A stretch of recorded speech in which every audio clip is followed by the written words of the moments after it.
আমার আব্বা আম্মু আর 10টা আব্বা আম্মুর মতো না। আরে বাহ, দারুন, 55 পাইছস। আম্মু, এই রেজাল্টে তোমরা খুশি হইছো? দেখাইতাছি কত খুশি হইছি। ওরে বাবা, গতবারের চেয়ে পাক্কা 5 নম্বর বেশি। ওয়াসি চল সেলিব্রেট করতে রেস্টুরেন্টে খেতে যাই। অন্য মা বাবা হলে এতক্ষণে মাইরাই ফেলতো, আর তোমরা সেলিব্রেট করো। ওয়াসি, আমাকে না দিয়ে লুকিয়ে লুকিয়ে চিপস খাস। আল্লাহ ধরে পয়টা গেল। আম্মু প্লিজ মাইরো না। আরে দূর, এটা তো অনেক মজা। তোর বাবাকে বলি আরো ফ্রাইড চিকেন অর্ডার দিতে। ওয়াসি 1 ঘন্টা ধরে পড়তেছস, আর পড়া যাবে না। নতুন ভিডিও গেমস আনছি, চল একসাথে খেলবো। ওরে গেমস খেলবো।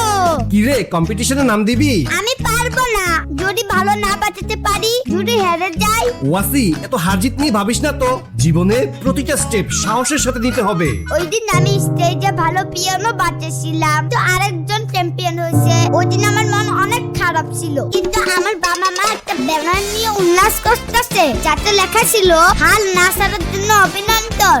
সেদিন আমি হাইরা গেছিলাম, কিন্তু ওদের চোখে আমি ছিলাম বিজয়।